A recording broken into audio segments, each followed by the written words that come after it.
Hello everyone, welcome to Doubtnut. बेटा ये है आपका लेक्चर नंबर 3 प्रोनाउंस का। लेक्चर नंबर 1 में 2 में हमने डिटेल एक्सप्लेनेशन को देखा अन्य प्रोनाउंस के बारे में।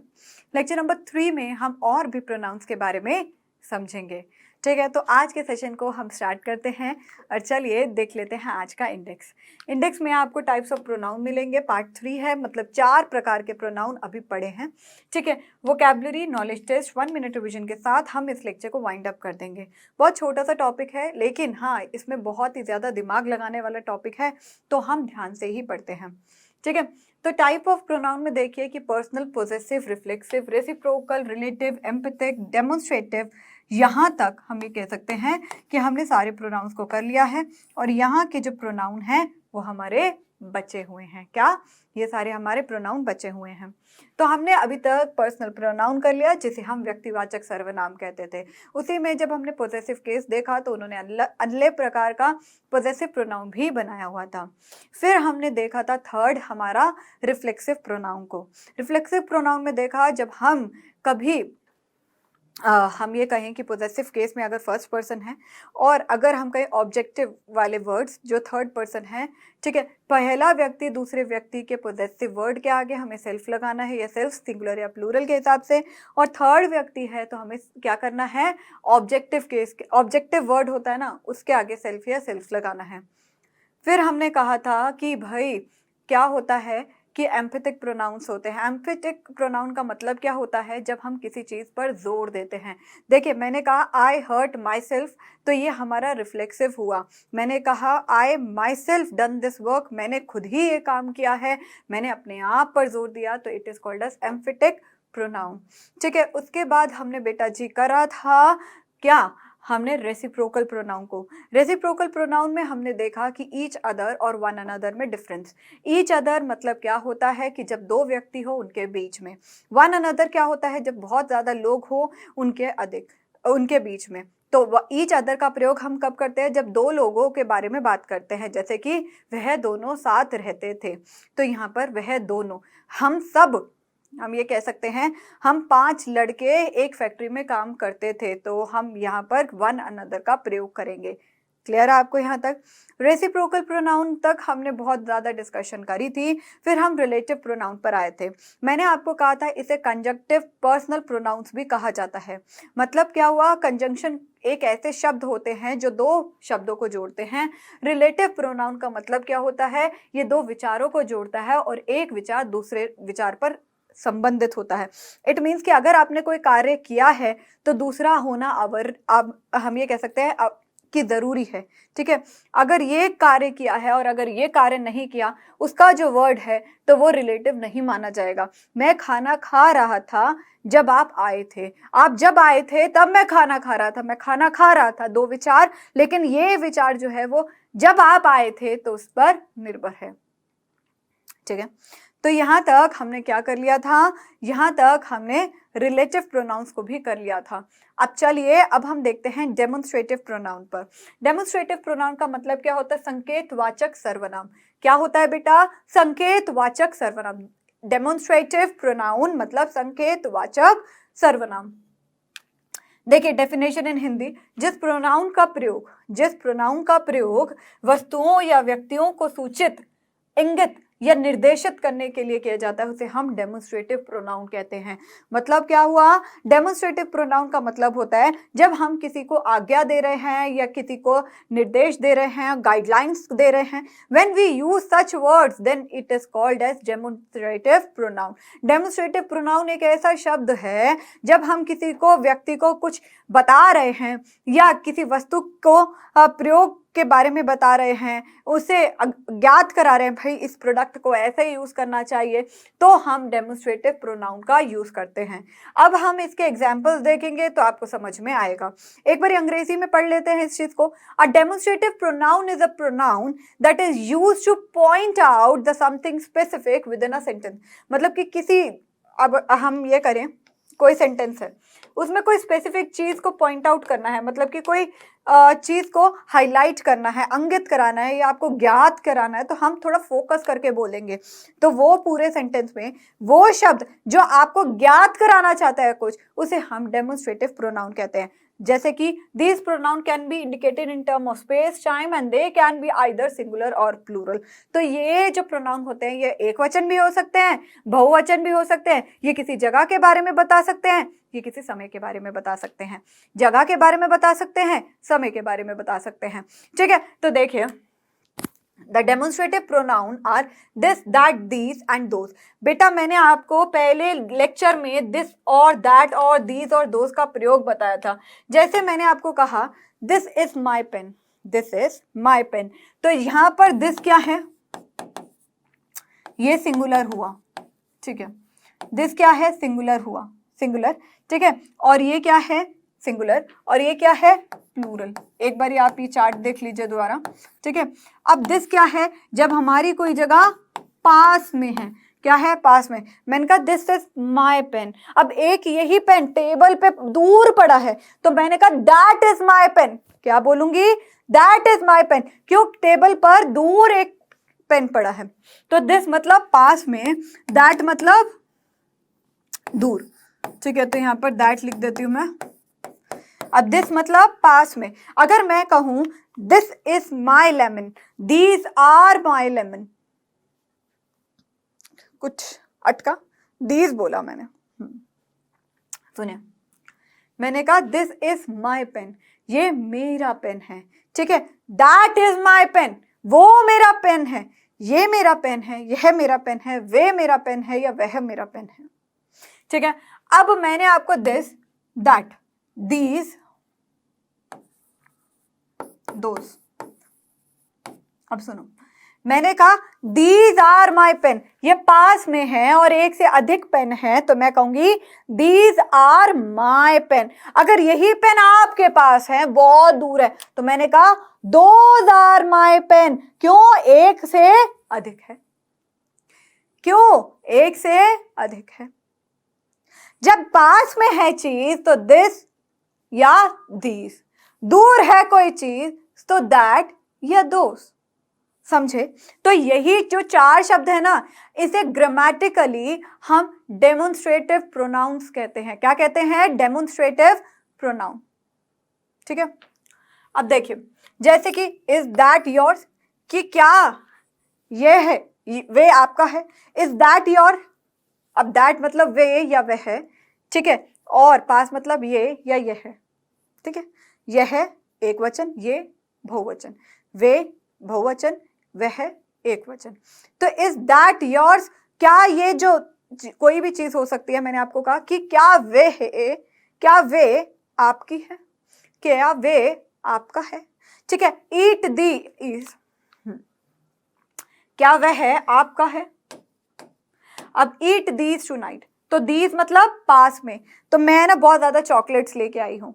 ठीक है, तो मैंने कहा ईट दीज टुनाइट, आज रात को ना आप जाकर चॉकलेट खा लेना। आप कहोगे हेल्दी खाना खिलाने की जगह चॉकलेट खिला रहे हैं, तो मैंने कहा ये ना हेल्दी हर्बल चॉकलेट है जिसमें ना जड़ी बूटियां हैं, ये ना काढ़े का काम करेंगे। आपने कहा आहा मजा आ गया, तो मैंने कहा जाओ खाओ। आपने कहा कड़वा है टेस्ट, मैंने कहा नहीं नहीं, आपको ईट दीज टुनाइट, आज की रात में, पास है ना, आज की रात है, आज की रात है। तो जब हमारे टाइम, ये टाइम को दर्शा रहा है, स्पेस हो, जगह हो या टाइम हो, तो ये दीज दैट, दीज दैट, ठीक है, और दिस दोस हम ये यूज करते हैं। ठीक है, दिस दीज दैट दोस। ठीक है, आगे चलते हैं। थ्रो दोज अवे, दोज मतलब दोस्त, उन्हें फेंक दो। कई बार आपके पास बहुत दिनों का खाने का सामान पड़ा है तो मम्मी फोन पे कह रही है, ठीक है, या आपके हस्बैंड खाना खाने जा रहे हैं, खाना लेके गए हैं बाहर और आप नहीं हो, तो आप कहते हैं ना फेंक दो यार, उसे फेंक दो। दोस्त, वे जो भी है ना तुम्हारे पास, उन्हें फेंक दो। क्या, उन्हें फेंक दो, क्या, उन्हें फेंक दो। ठीक है, तो अब इसके एग्जाम्पल्स देख लेते हैं हम। जैसे कि दिस, यह है, दिस यह चादर मुझे तोहफे में मिली थी। I got this bed sheet at a present. मैंने क्या बोला कि दिस का प्रयोग हम कैसे करते हैं, यह का यूज कर कर। कैसे, यह का यूज कर कर। यह चादर मुझे तोहफे में मिली थी। I got this bedsheet as a present. Okay, ये, और दैट मतलब वह, ठीक है, वह, ठीक है, वह लड़की बीमार है, वह लड़की बीमार है, दैट बॉय, वह लड़का बीमार है, सॉरी, तो वह लड़का बीमार है, दैट बॉय इज सिक। क्या बोलोगे? दैट बॉय इज सिक, वह लड़का बीमार है, ठीक है।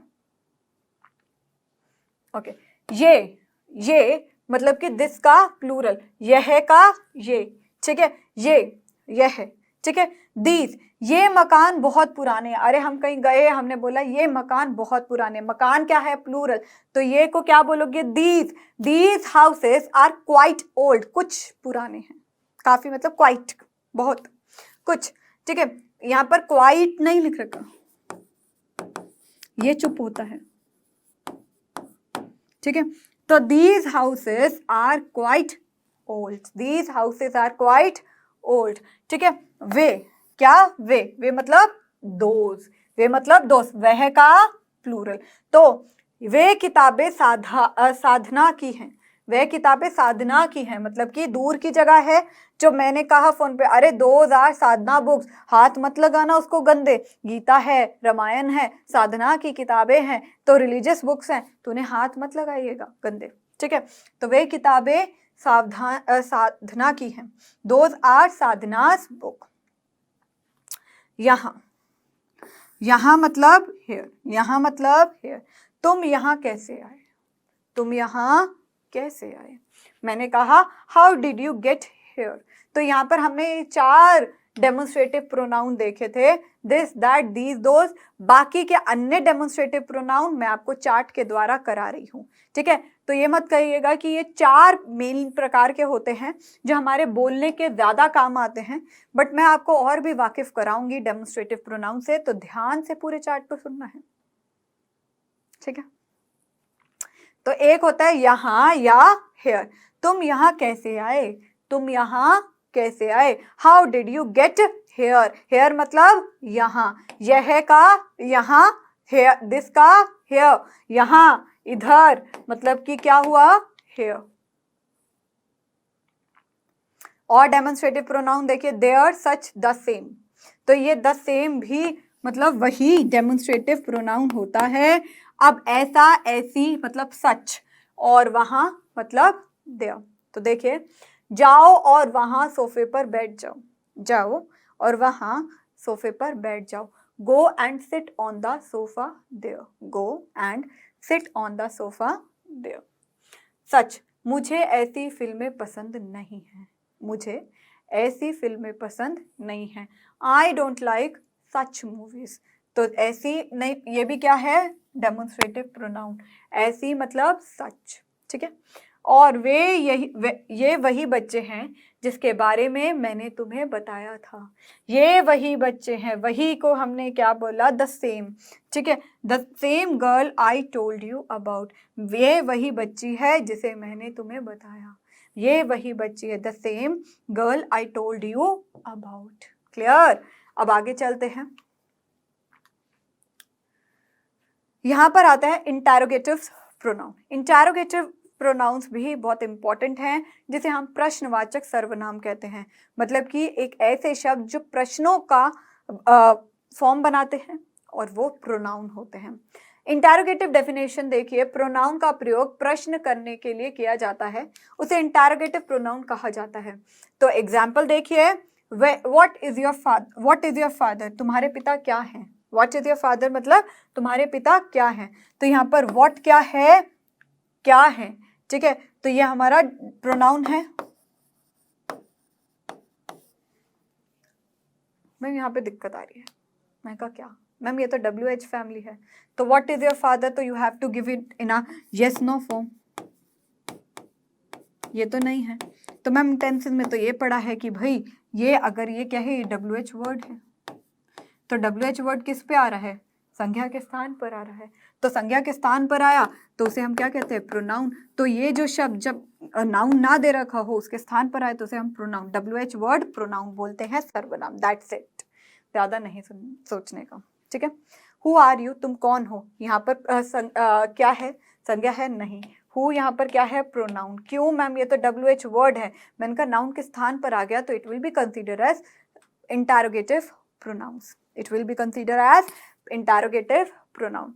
तो देखिए ऊपर दिए गए example what, who interrogative pronoun है।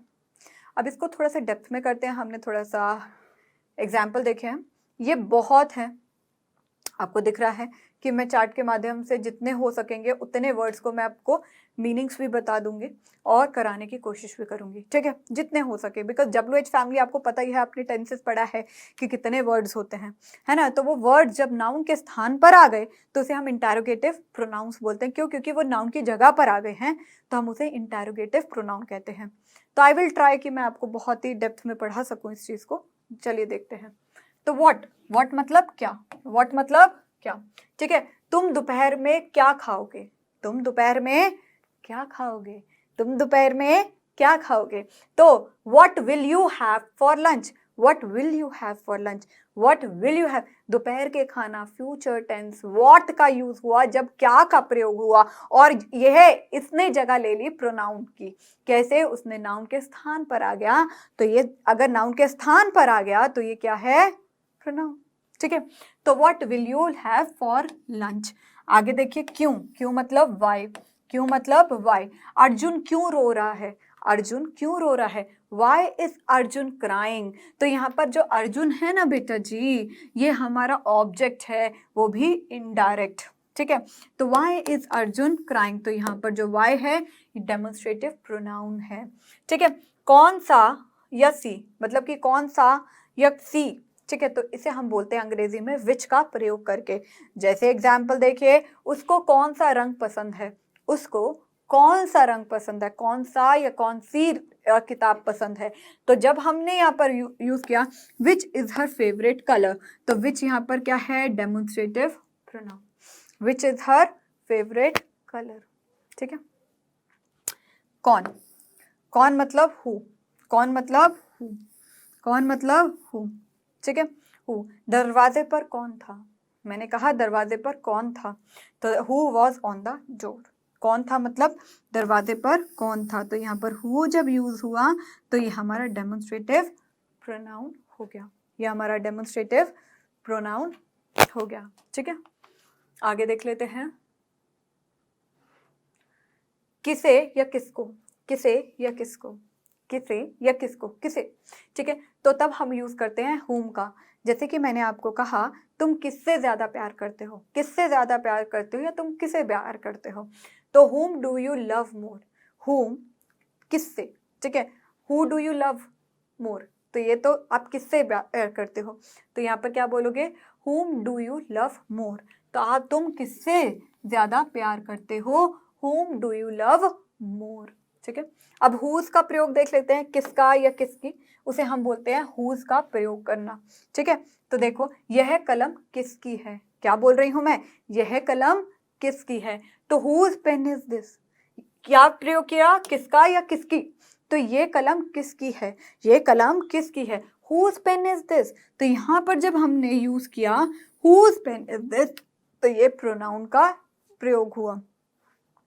आगे, कहाँ किधर, कहाँ किधर, बाकी लोग कहाँ हैं, बाकी लोग कहाँ हैं, वेयर इज एवरीबडी एल्स, या आप ये भी बोल सकते हो वेयर इज एवरीबडी एल्स, तो यहाँ पर एवरीबडी भी प्रोनाउन है, मैं आगे बताऊंगी, लेकिन वेयर ये क्या है, ये हमारा इंटरोगेटिव प्रोनाउन हो गया, ठीक है। अब आप यूज करते हो इंग्लिश में व्हेन का प्रयोग। व्हेन का मतलब क्या होता है बेटा, कब, व्हेन का मतलब क्या होता है, कब। तो बस कब आएगी, बस कब आएगी, when will the bus be here, here मतलब इधर, तो ये here क्या है यहाँ पर, अभी पढ़ा है ना, this that demonstrative pronoun, तो when will the bus be here, तो when क्या है, when हमारा यहाँ पर demonstrative pronoun हो गया, ठीक है। तो अब मैंने आपको WH फैमिली के वर्ड्स बताए। अब इनडेफिनेट प्रोनाउन सबसे बड़ा टॉपिक है ये आज का। इनडेफिनेट प्रोनाउंस मतलब कि आश्चर्यवाचक सर्वनाम, ठीक है। मैं इसको स्पोकन के माध्यम से पढ़ा रही हूँ, तो ग्रामर अगर आप देखोगे तो उसमें काफ़ी चीज़ों को एक्सप्लेन करना है, लेकिन ये स्पोकन है तो स्पोकन के हिसाब से आप जितना बोलने में काम आएगा उतना देखिएगा, ठीक है। इनडेफिनेट प्रोनाउन काफी बड़ा है तो ध्यान से देखना। Indefinite pronoun definition in Hindi, जिस प्रोनाउन में से किसी निश्चय व्यक्ति या वस्तु का बोध नहीं होता है वह इनडेफिनेट प्रोनाउन होता है। हमने इनडेफिनेट करा था टेंसेस, हाँ। इनडेफिनेट हमने प्रोनाउन देखना है तो इनडेफिनेट टेंसेस में हमने देखा था वह टेंस जो पक्का नहीं है, जो अनिश्चित का है कि वह कार्य होगा या हुआ था या होगा या हो रहा है।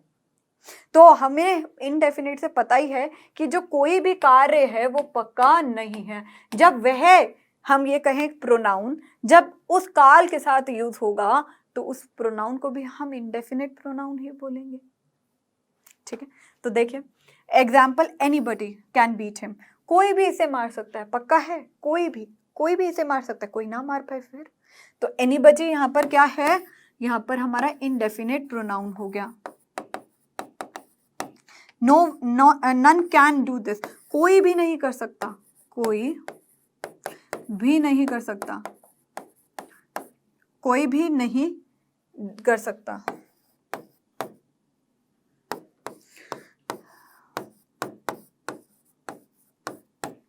या ये बोल सकते हो यह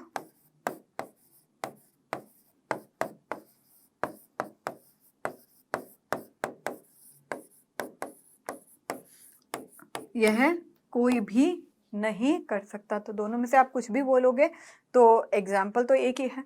तो हमने यहाँ पर कहा नन क्या है, ये है हमारा प्रोनाउन, ठीक है। अब ये प्रोनाउन कौन सा है, इनडेफिनेट। तो बहुत ज़्यादा है, ये ख़त्म नहीं है इसकी लिस्ट, बट हम लिमिटेड लेके आए हैं जो हम डेली यूज़ में इंग्लिश में बोलते हैं, तो उन वर्ड्स को हम ध्यान से देखते हैं। हम यूज़ करते हैं सम या फ्यू, कुछ या थोड़ा, कुछ या थोड़े का प्रयोग करते हैं हम। सम मतलब कुछ और फ्यू मतलब थोड़ा, ठीक है। अब देखिए, मुझे कुछ वक्त चाहिए, I need some time, I need some time, I need sugar. मैंने कहा मुझे कुछ वक्त चाहिए, या मैंने यहाँ पर बोल दिया मुझे थोड़ी चीनी चाहिए, ठीक है, ओके, ये मिट गया, कोई बात नहीं। मुझे थोड़ी चीनी चाहिए, ठीक है। तो आप क्या बोलोगे, I need some sugar, few sugar. Okay, मैं अगर यहाँ पर चीनी का देखूं तो चीनी क्या है, बहुत ज़्यादा है, मतलब कि जैसे गिन सकते हैं, हाँ। तो यहाँ पर हम सम नहीं लगाएंगे।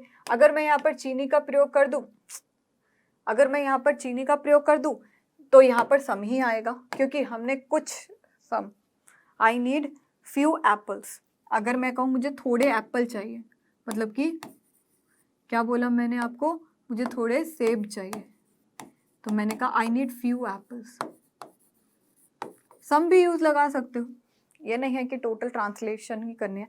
अगर मैं बोलूँ मुझे थोड़ी चीनी चाहिए, जैसे मैंने अभी लिखा, तो I need some sugar, I need few sugar. ये अच्छा नहीं लगता, गलत नहीं है, ठीक है।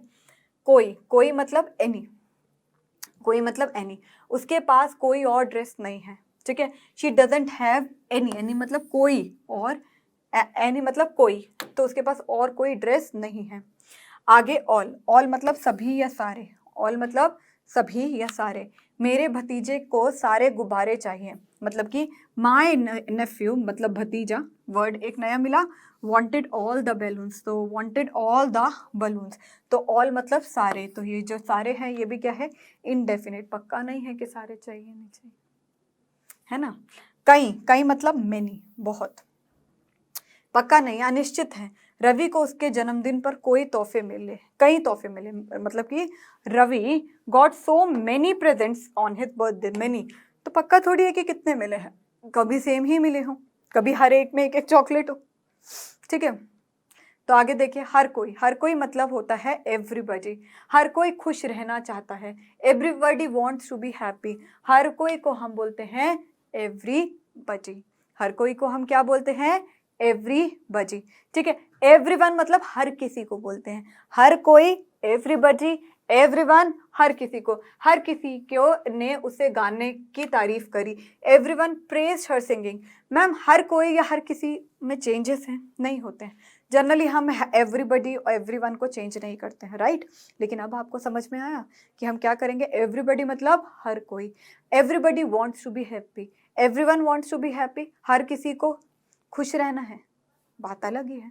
हर किसी को खुश रहना है, बात एक ही है, सबको खुश रहना है। तभी हम इंटरचेंज कर लेते हैं एवरीवन और एवरीबडी को डेली यूज इंग्लिश में, ठीक है। तो एवरीवन प्रेज हर सिंगिंग। एवरीवेयर, एवरीवेयर मतलब सब जगह या हर तरफ। सब जगह हर तरफ तेरा ही प्यार है।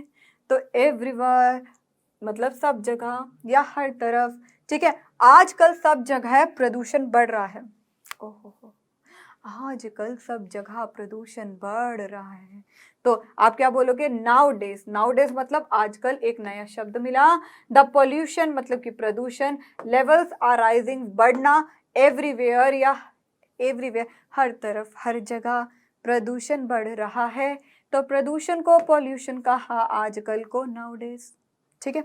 आगे देखिए कोई। कोई मतलब समवन या समबडी। कोई मतलब समवन या समबडी। बाहर कोई तुम्हारा इंतजार कर रहा है। बाहर कोई तुम्हारा इंतजार कर रहा है। तो someone is waiting for you outside. Someone is waiting for you outside. बाहर someone is waiting for you outside. समझे? आगे देख लेते हैं। देखिए शब्द ये खत्म नहीं होंगे, मैं आपको पहले ही बता रही हूँ। समबडी, समबडी मतलब किसी ने। समवन मतलब किसी को। समवंस मतलब किसी का। समवेयर मतलब कहीं, ठीक है। तो ये वर्ड्स देखिए। समबडी, समबडी का प्रयोग कैसे करेंगे? क्या किसी ने तुम्हें कुछ कहा? Did somebody say something to you? तो समबडी क्या है? ये प्रोनाउन है, ये प्रोनाउन है। और कौन सा है? इंडेफिनिट। समबडी मतलब किसी ने, मतलब कि पक्का नहीं है कि कहा है या नहीं कहा। हम तो क्वेश्चन पूछ रहे हैं, लेकिन यहाँ पे भी पक्का नहीं है कि किसी ने कुछ कहा है या नहीं, ठीक है। समवन, चलो किसी को रात के खाने पर बुलाते हैं। Come on let's invite someone for dinner. हमें पक्का नहीं है कि हमें किसे बुलाना है, अभी हम भ्रम में हैं कि हमें किसे बुलाना है, ठीक है। तो समवन यहाँ पर क्या है? Indefinite pronoun. हॉल में किसी का सूटकेस रखा है। हॉल में किसी का सूटकेस रखा है। तो देखिए someone suitcase is there in the hall. तो समवन मतलब कि पक्का नहीं है कि एक व्यक्ति का है या दूसरे व्यक्ति का है, किसी का तो है, किसी का तो है। तो हमें ये निश्चित नहीं पता है कि ये किसका है, ये किसका नहीं है, ठीक है। जब निश्चित ही नहीं पता है कि समवन, समबडी, तो ये हमारे इनडेफिनिट प्रोनाउंस कहते हैं इसे। समवेयर, जब आपने समवेयर देखा, कविता आज कहीं जाने का प्लान बना रही थी। Kavita was planning to go somewhere today. Somewhere कहीं, हमें नहीं पता, ये निश्चित नहीं है। तो समवेयर क्या है? हमारा इनडेफिनिट प्रोनाउन, ठीक है। अब यहाँ पर आप कई बार यूज करते हो something, everything, no one, nobody, nothing. ये सारे इनडेफिनेट है। मैंने कहा था कि बहुत बड़ा टॉपिक है ये, लेकिन हम इसे स्पोकन इंग्लिश के माध्यम से कहाँ कहाँ यूज करना है इसकी आपको प्रैक्टिस करनी है। आई नीड की इस पर आपकी एक वीडियो बननी चाहिए, ठीक है। आपकी इस पर वीडियो बननी चाहिए। आई रिक्वेस्ट यू, ये पूरा इनडेफिनिट प्रोनाउन पर आई नीड की स्पोकन इंग्लिश का आपको वीडियो बनानी है और भेजनी है, ठीक है। देखो कुछ, कुछ मतलब समथिंग। कहीं तुम कुछ भूल तो नहीं रहे हो? aren't you forgetting something? something मतलब कुछ, हमें नहीं पता क्या है, ये वर्ड ही अनिश्चित है, तो ये हमारा इनडेफिनिट प्रोनाउन हुआ। तो हम कर क्या रहे हैं? इनडेफिनिट प्रोनाउंस को कर रहे हैं, याद रखिएगा। एवरीथिंग मतलब सब कुछ। एवरीथिंग मतलब सब कुछ, मतलब मैं सब कुछ जानना चाहता हूँ। तो I want to know everything. I want to know everything. तो एवरीथिंग मतलब सब कुछ। तो यहाँ पर ये क्या हो गया? प्रोनाउन हो गया। यहाँ पर तो कोई नहीं है, यहाँ पर तो कोई नहीं है। There is no one here. No one मतलब कोई नहीं। नो वन या नो बडी, आप दोनों का भी प्रयोग कर सकते हो। तो यहाँ पर नो वन इज देयर, तो निश्चित थोड़ी है कि है या नहीं है, सिंपल सी बात है। एसिडिटी भयानक था लेकिन मुझे कुछ नहीं हुआ। It was a terrible accident. Sorry, मैंने एसिडिटी बोला, एक्सीडेंट, ठीक है। नथिंग का प्रयोग कर रहे हैं। नथिंग मतलब कुछ नहीं, नथिंग मतलब कुछ नहीं। तो एक्सीडेंट भयानक था लेकिन मुझे कुछ नहीं हुआ। तो it was terrible accident but nothing happen to me. अब देखिए मैंने यहाँ पर ना बीच बीच में व्हाट्सअप लैंग्वेज भी लिख रखी है, जैसे आप हिंदी में इंग्लिश लिखते हो, बट ये आपको इसलिए है कि अगर आपको बाई चांस व्हाट्सएप लैंग्वेज में समझ में आ रहा है तो मैंने ये लिख दिया, ठीक है। तो it was a terrible accident but nothing happen to me. Clear? Again indefinite ma'am कितने वर्ड्स हैं? बहुत ज़्यादा। तो देखिए nowhere, anyone, anybody, anyone, whomever। अब देखो नाउ वेयर मतलब कहीं नहीं। नाउ वेयर का मतलब क्या होता है? कहीं नहीं। जैसे कि हमने बोला the ice cream vendor was nowhere in sight, मतलब कि हमने कहा कहीं नहीं, ठीक है, कहीं नहीं नो वेयर, तो हमने कहा नो वेयर कहीं नहीं, नो वेयर, ठीक है। तो आइसक्रीम बेचने वाला कहीं नहीं दिख रहा था, नो वेयर, ठीक है। The ice cream vendor was nowhere in sight, ठीक है। कोई भी का मतलब एनीवन या एनीबडी, कोई का भी का मतलब एनीवन या एनीबडी, कोई भी इस प्रतियोगिता में भाग ले सकता है, कोई भी इस प्रतियोगिता में भाग ले सकता है। Anyone can participate in this competition, तो ये क्या है? ये एनीवन हो गया, ठीक है। किसी को भी मतलब एनीवन। पूजा ने किसी को भी ये बात नहीं बताई है, Pooja didn't tell anyone about it, तो एनीवन का मतलब किसी को भी हो सकता है, तो ये भी हमारा इनडेफिनेट प्रोनाउन हो गया। जिस किसी को भी मतलब whomever, तो nowhere मतलब कहीं नहीं, ठीक है। किसी को भी मतलब कि जिस किसी को भी, whomever, तो हमने कहा जब तुम जिस किसी को भी चाहो उसे घर पर बुला सकती हो, जैसे कि तुम जिस किसी को भी चाहो घर पर बुला सकते हो, तो यहाँ पर क्या करोगे? You can invite whomever you like, तो whomever मतलब कोई भी। आपको एक एक शब्द से यहाँ पर ये पता चल रहा है कि कोई भी है, कोई पर्टिकुलर इंसान नहीं है, ठीक है। तो ये थोड़े से लास्ट के 3 वर्ड्स रह गए हैं, इसे भी कर लेते हैं हम। whoever, anywhere, anything, whoever, anywhere, anything, मतलब कि whoever मतलब जो कोई भी मतलब कोई निश्चित नहीं है, अनिश्चित है, कोई भी हो सकता है ना, ठीक है। जब कोई भी पहले उस लाइन को पार करेगा विजेता बनेगा, ठीक है। whoever touches that line first is the winner, तो whoever बेटा यहाँ पर क्या हुआ? whoever यहाँ पर indefinite pronoun हुआ। आप एक एक शब्द में देखोगे यहाँ पर कि भाई यहाँ पर निश्चितता नहीं है, ठीक है। अब anywhere मतलब कहीं भी, anywhere, तुम कहीं भी मत जाना, तो मैंने कहा डोंट गो anywhere, कहीं भी। anywhere मतलब डोंट गो, anywhere मतलब कहीं भी। कुछ भी, मैंने कहा कुछ भी कह रहा है, एनीथिंग, कुछ भी कहो। मैं कुछ भी नहीं सुनना चाहता, मुझे गुस्सा आ रहा है, मैं कुछ भी नहीं सुनना चाहता, तो I don't want to hear anything, तो यहाँ पर ये कौन सा हो गया? Indefinite. Try to make video on indefinite pronoun, ठीक है, डेमोन्स्ट्रेटिव प्रोनाउन। ये जो चार्ट है इतना यूजफुल है कि आप इसकी प्रैक्टिस करोगे तभी आपको आएगा, एक बार ही सुनने से नहीं, बोलने से आएगा, ठीक है। अब चलिए आगे देख लेते हैं। आगे अब हमारा आ गया है डिस्ट्रीब्यूटिव प्रोनाउन। क्या आ गया? डिस्ट्रीब्यूटिव प्रोनाउन मतलब कि विशिष्टवाचक सर्वनाम। डिस्ट्रीब्यूटिव प्रोनाउन का मतलब क्या होता है? जब ईच, ईदर और नीदर का प्रयोग प्रोनाउन के रूप में होता है तब उन्हें डिस्ट्रीब्यूटिव प्रोनाउन कहते हैं। ईच मतलब हर कोई, ठीक है। ईच मतलब जैसे आप मेरी क्लास में जितने भी बच्चे हैं, मैंने कहा each of you open the book. Each मतलब पूरे समूह में से मैंने एक एक को बोला है। ईच ऑफ यू हर कोई, ठीक है, आप में से ईच हर कोई, जो सारे जो यहाँ पर बैठे हैं उसमें से एक एक बंदे को मैंने पॉइंट आउट किया ईच। ईदर का मतलब ये या तो वो। नीदर मतलब ना ये ना ये, नीदर मतलब ना ये ना वो। ईदर मतलब ये या ये, नीदर मतलब ना ये ना ये, और ईच मतलब सब में एक एक को पॉइंट आउट करना।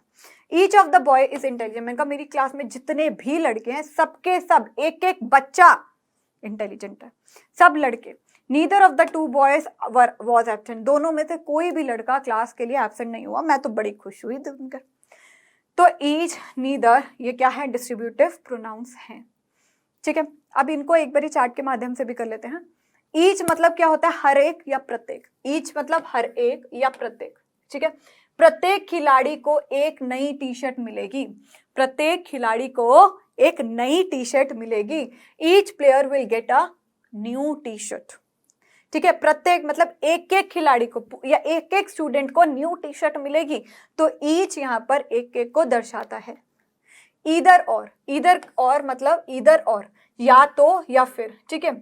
ईदर के साथ ईदर का मतलब और भी होता है, ईदर मतलब और या, ठीक है। तभी मैंने कहा इधर मतलब या तो या फिर, या तो तुम हिंदी पढ़ सकती हो या फिर फ्रेंच, या तो तुम हिंदी पढ़ लो या फ्रेंच पढ़ लो, मतलब दोनों में से दोनों चीजें पॉसिबल हैं, आपकी मर्जी है तो या तो ये चूज कर लो या तो ये चूज कर लो। You can study, you can either, either मतलब या तो पढ़ सकते हो हिंदी या फ्रेंच को। नीदर नॉर, नीदर के साथ नॉर का प्रयोग जनरली होता है, नीदर मतलब नॉर भी यूज कर सकते हैं, ईदर को हम और भी यूज कर सकते हैं, ठीक है। ये दो जोड़ी बहुत सही बनती है, ईदर स्टडी हिंदी और फ्रेंच, ठीक है।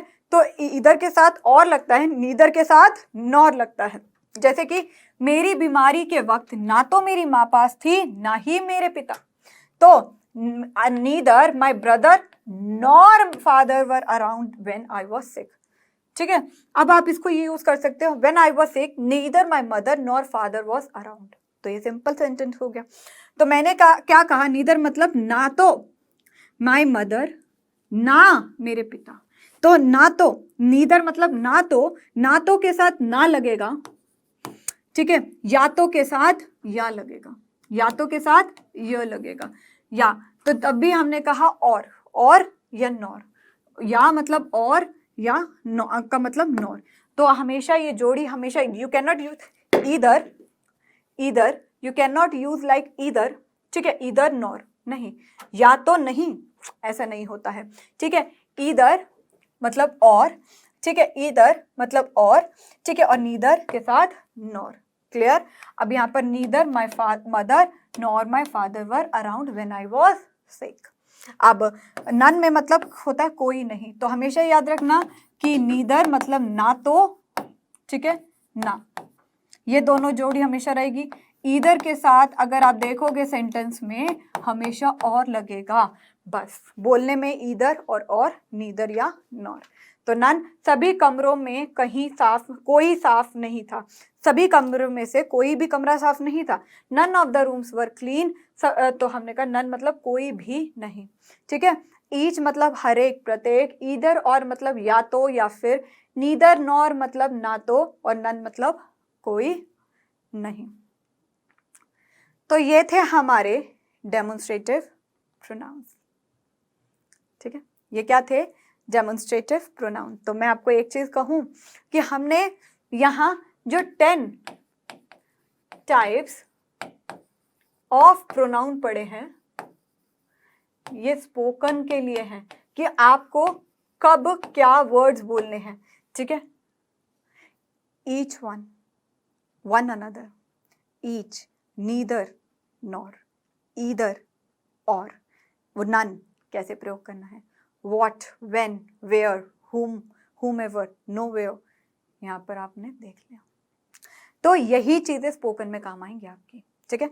अब वोकैबुलरी सेक्शन पे चलते हैं, इसी के साथ हमारा प्रोनाउन समाप्त होता है। हिट मतलब मारना, हिट मतलब मारना। होल्ड मतलब पकड़, ठीक है, होल्ड मतलब पकड़। होली मतलब पवित्र, होली मतलब पवित्र। ये होली HOLI नहीं है, वो होली का त्योहार होता है, वो नहीं, होली मतलब पवित्र। होम मतलब घर, हाउस मतलब मकान, ठीक है। बहुत बच्चे डाउट पूछते हैं, मैम हाउस मतलब मकान, ठीक है, ये वर्ड मैंने एक्स्ट्रा लिख दिया। घर इंसानों से बनता है, मकान ईंटों से बनता है, दिस इज द डिफरेंस, ठीक है।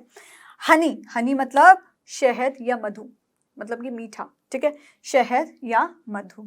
तो hit, hold, Holi, home, Honey, तो हमने 5 शब्द करे, वैसे 6 कर लिए।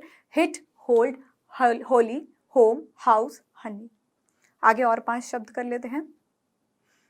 हमने करा हुड, पहला शब्द क्या है, हुड। ये देखिए, ये एक चीज याद रखिए, हाउ टू प्रोनाउंस इट, ठीक है, हाउ टू प्रोनाउंस इट, और ये क्या है, ये इसके मीनिंग है, ठीक है।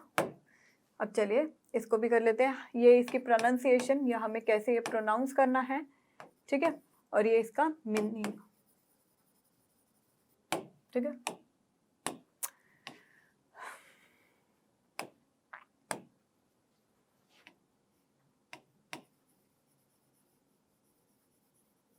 चलो, हुड मतलब टपना या कंटोप, मतलब कि हुड, ठीक है।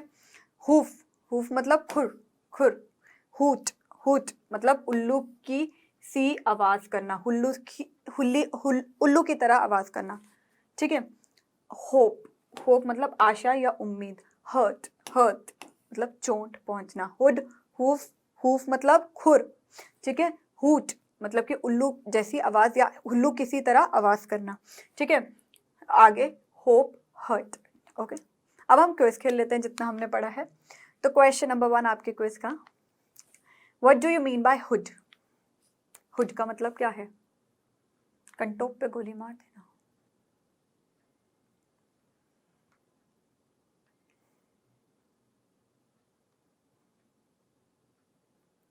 Question number 2, what do you mean by home? मकान होता है?